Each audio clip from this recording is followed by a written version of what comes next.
The other day, 3 things happened.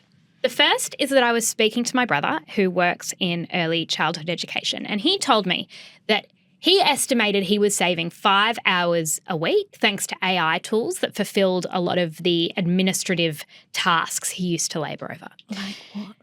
Well, they do a lot of like note-taking and putting things in like a book that then goes to the parents and the blah and the… a lot of paperwork involved in teaching. Yeah, and even things like reports. Like you think about what AI could do with reports in terms of finishing a sentence and just giving you a general sense of it rather than you writing them. The second is that I walked into my local GP and she said, I hope you don't mind, but I'm going to use this AI tool to make notes. So for our whole consult, she didn't look at her computer. She had something that was, I don't know, listening and making the notes. Because it can be quite disconcerting. I've never thought about that before when you're talking to the GP and you're confessing some deep, dark secret. And they're looking at their computer. Yeah. Is that what you're always doing at the GP? Always. And the third thing is that I received a company-wide email from my husband with another rocket ship emoji in the subject line. And I muttered under my breath, he needs to stop getting AI to write his emails. It's the rocket emojis that are the giveaway, the exclamation marks, the weird ellipses. It's a dead giveaway that your husband's become a bot, which is an issue in our marriage. Anyway. This led me to the conclusion that this year, generative AI has entered the workplace in a big way. Not every workplace, but most places are at least talking about how to integrate it to make workers more productive and to, as the sell goes, save us all more time. Which has freaked some people out. Yeah. We were all quite freaked out about it. Not freaked out, probably wary is a good… Well, we ranged maybe a spectrum from freaked out to excited, and wary would probably be in the middle of that. And we had, in the last couple of months, we've been trying to integrate AI more into Mamamia and into the way we do business. And I have to say I was one of those people that had my fingers in my ears and was a bit la, la, la, la, la, I'm freaked out. Yeah. But now I'm fully into it. Yeah. See, I'll show my cards early. I'm freaked because I'm even thinking like historically about the Industrial Revolution. This isn't the first technology that's disrupted how people work. But if you make workers more productive, doesn't a whole portion of our workforce become redundant? That's what I'm terrified about. We're going to get to that. But it's not just work that AI has, weaseled its way into. I spoke recently about an AI dating app called Amata where your chatbot is essentially your matchmaker. How do you spell that? Because a lot of people are keen to know. AMATA, and apparently it's not live in every Australian state, but I think it's live in most. People are using generative AI for meal planning, to organise a travel itinerary, for movie recommendations and gift ideas. So the one most people knows is probably ChatGPT. Yeah. Is that the one you're talking about, or are there can you explain to people that if there are lots of different ones? Yeah, there are lots of different ones. Some you pay for, some you don't, and they do various things. So I think the one that most people would use, especially in their everyday life, would be your ChatGPT. So a lot of people who work in offices have probably started using that to put together their emails or to help with reports or sort of admin tasks. I want to start by asking you both how you're using it, and then I want to talk about whether we're optimistic or terrified. Mia, you love to run at things with enthusiasm and not a whole lot of foresight. How are you feeling? Yeah, that's so true. I felt really intimidated. I felt like there was this whole thing that I didn't understand and that it was somehow too late to understand it. And the way that they've been trained, and this is quite controversial, is that they have crawled a huge amount of data on, books, novels, textbooks, documents, reports, news, a huge amount of information, creative things, movies, TV shows, scripts, poetry, music, and they're almost facsimiles of people with the ability to learn on their own, with right? no compensation to the people whose work they have drawn from? Well, in most cases, no, you're right. Yeah. So in some cases, there are big either publishers or media companies that have done deals with AI companies to crawl all of their the material that they own. And in other cases, we know that things have just been crawled and all these, they're called large language models, which basically need a huge amount of human-created content to learn how to make content like a human. So I've used it recently. I was trying to get across something for work, which was the New South Wales train strike. It's actually really hard to get across it because it's what's being asked by unions, and then this happened at the Fair Work Commission. It's been going on a long time. And you can read 10 articles and not understand it. But what some of these models will do is you can ask them questions and they'll just answer as though they are your friend who knows everything about it. So it's a lot more specific than Google in terms of you going, hang on, what do they want? Why do they want it? Has there been criticism? Now, we don't use ChatGPT for that anymore, do we? No, do you I would use that's a different thing. Yeah. Yes, I was using Perplexity for that. So I think back to it. So like large language models are the ones that'll write things for you. They'll write your emails. They'll write the kids' reports that you're talking about, although I would hope not, to be honest. They will do all that kind of stuff. The other kinds of machines are the ones that are great for research. So there are all these different kinds, as Mia says, and they're good for different things, right? So, Mia, what are you using it for in your everyday life? Yeah, so think of them a little bit like apps that do different things. So I use Perplexity in place of Google now. Is Perplexity free? Perplexity, there's a free Yes, model. yeah. You can pay for it, but there's a model that allows you to have, I think, 80 searches a day. And so the difference between Perplexity and Google, for example, is that Google will just give you a list of links on the internet, and often they'll be the sponsored links at the top. And you have to go into those links to find the information. Now, what Perplexity will do is that you can tell it to look for certain sources, or it will go and look around the internet, summarize and give you the sources that it's gotten information from so you can see, and then it will give you the answer so you don't have to visit all of those different places. As you say, and it will paraphrase it, and then you can say, can you give this to me in point form? Can you give me a shorter version of this? And so what I've been using it for is in place of Google to answer questions and also to get myself across complicated topics quickly. Because what I like about it is that it will take a number of sources, whereas with Google, you have to click on each individual source. And so, yeah, I like that it can summarize it. How about you, Holly? Are you as enthusiastic about these models? I'm using it in my everyday life in that I am using it at work. I'm using it for research. I don't use it for writing, but that's because I'm a writer, right? So I think depending on what bits of your life and bits of your job that you need it for is going to be different. So I've got friends whose lives have been changed by the fact that because they've always really struggled with written communication, right? So the fact that you can ask ChatGPT or another LLM to write you an email to your landlord about a rental issue is life-changing for them because it's putting it in language that really works and all those kind of things. So I don't really use it for that because that's not my challenge, but I'm using it a lot for research like you are, Mia, although the other thing that I would say is that you get the research, but you still need to kind of human the research, right? Because you can't just cut and paste and go, right, I know you have to read it, absorb it, understand it. So it's not replacing that, but it's very helpful. I also use it for things like, you know, I'm trying to eat more protein, right? We've talked about this on the show before, the cliche. And I will sometimes put what I've eaten in there and say, is this good? Does this include enough protein for a woman who's this age? Blah, blah, blah, blah, blah. And it'll go, well done. Well done on your protein quest. It might be better if you included a little bit more, like that kind of stuff, right? It's actually amazing. It's good and it's really good. And I'm loving using it for starting brainstorm stuff. So I might be struggling with the title for a podcast or with the description for something. And although it won't always nail it, it's a great place to start. It takes you away from having to start everything with a blank page. And so I think as a creative, that is really good.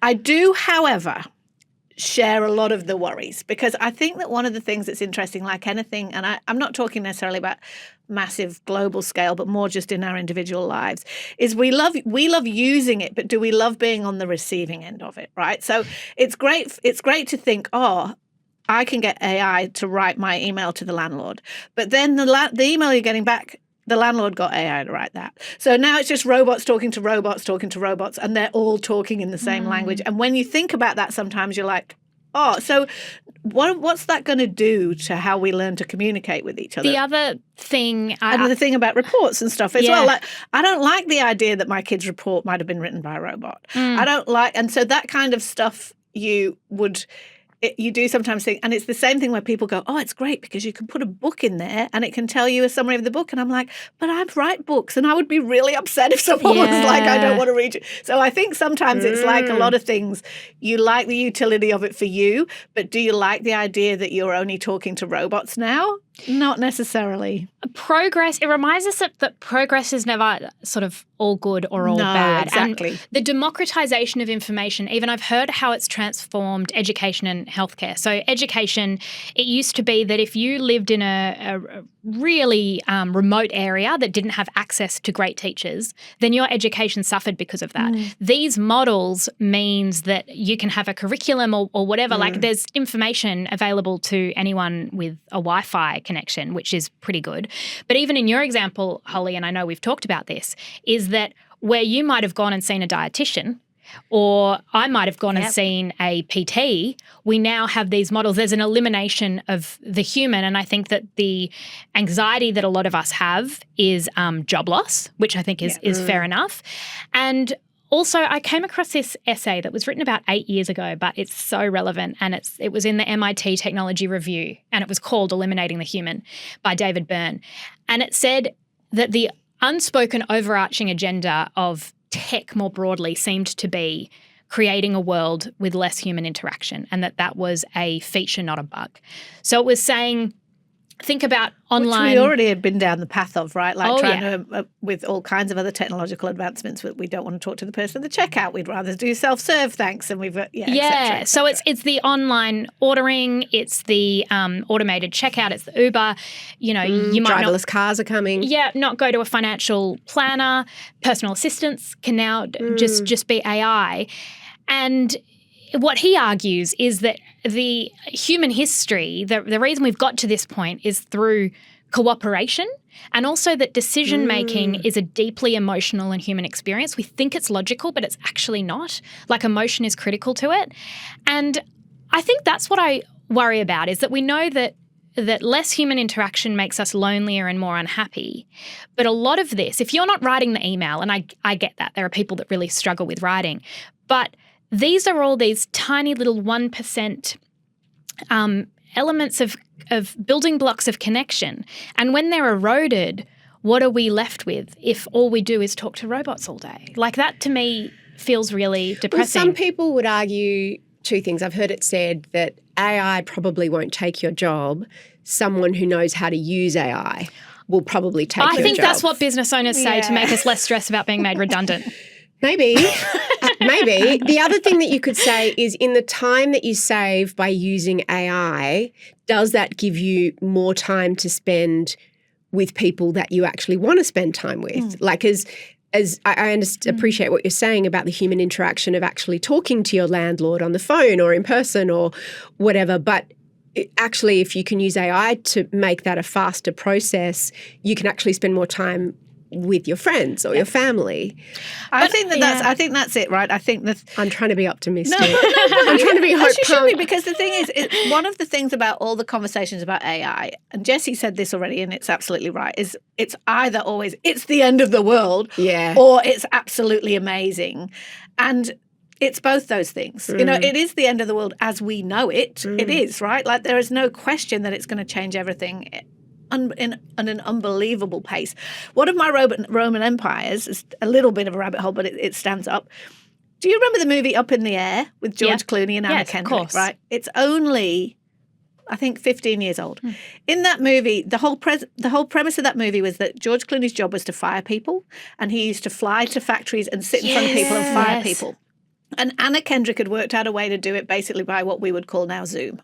Yeah. And the whole premise of the movie was like, oh my God, how inhumane. Imagine not sitting across from a person and doing it on Zoom. Yeah. And that was the whole premise of the movie. 15 years later, the whole idea that someone might even call you on the phone to fire you when you look at what's happening in America at the minute, which is you get an email and you opt in or opt out. Yeah. That seems so quaint. And you think about how much has changed in 15 years. Imagine what things are going to be like another 10 or 15. So it's like, it's going to change the world unbelievably. Some of it will be good, some of it will be bad. One of the things that keeps me up at night is what's everybody going to do? Like, literally, if you think about the amount what are we freeing ourselves up to industries that are probably going to be really, really changed by it. And people say a lot of middle-level admin jobs, and it's kind of echoed by what's happening in the States at the minute, which is like, we don't need all these bureaucrats, we don't need all this admin.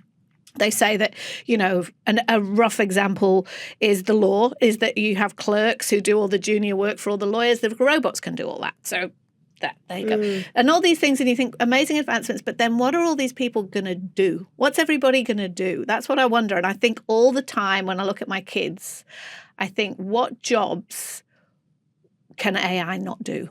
Do you know what I mean? And often I think, well, physical ones. Like, what job couldn't a robot do? Can't lift heavy things. Cut your hair? Fires. Maybe. Can't fight the fires. And speaking of the fires, this is something I got into a rabbit hole down over Christmas, is the environmental impact. I didn't realise this, that it's something like half a litre of water every time you ask ChatGPT a query. There's actually a massive environmental, even the electricity, what this is doing to But AI is already all through our lives. It is. And that's the thing that most people might not even algorithm- realise. And it also might fix the environmental issues. Exactly. Every chatbot that you use, every time, customer service, telephones. You're right. I completely understand everything that you're saying. And as we say, two things can be true. You can be excited by it and open to the idea of it while also being nervous about it and feel threatened by it, for sure. But ultimately, it's inevitable. It's here. Oh, yeah. So it's kind of like, well, how do we live with this? Yeah. I often think, and I saw this when social media came along and people were like, oh, no, I don't do social media and I'm not, as if it's and usually those things are based out of fear, but they were also right. Don't want to be left behind. It was terrible. No, I know, but you don't want to be left behind. I agree. So I think even if you don't use it, you need to understand it. And I think the best way that I've come to understand it is like having a virtual assistant. Yeah. I think that's a really good analogy. Yeah. Explain that a little bit. So it's like having someone that can help you, but you won't find all their skills in the one person. And this is really important because just like if you had a junior assistant, you would not trust them with reading all your emails or your bank details or anything really, really personal and private. So yeah, be careful of not putting everything into any kind of AI app. So if you think that you've got several, one of your assistants might be really good at research, which would be Perplexity, but then another assistant, maybe ChatGPT, is really good at writing things and is more creative and has more of a sort of a tone of voice. But you wouldn't necessarily ask ChatGPT to do your research, and you wouldn't necessarily ask Perplexity to write the email and you to might your also landlord. ask your assistant, and if you had like in your personal life, so imagine that you've got to write a speech for your best friend's wedding, right? But you're not a writer, and that's a really challenging thing to do. It's like having a person there who can go, I'm going to draft you a speech for your best friend's wedding, and then you can then human it. And that's one of the things I think, because I think you're absolutely right, Mia, is that it is inevitable. So although I have all kinds of big overarching like existential questions about it, you've got to figure out what to do about it. One of the things, and I think that it's going to make human touches and human interactions and human creativity even more valuable in a way, right? Because when we are all just, our emails are all just robots talking to each other every now and again, when you get an actual human connection with someone, it's going to mean a lot more.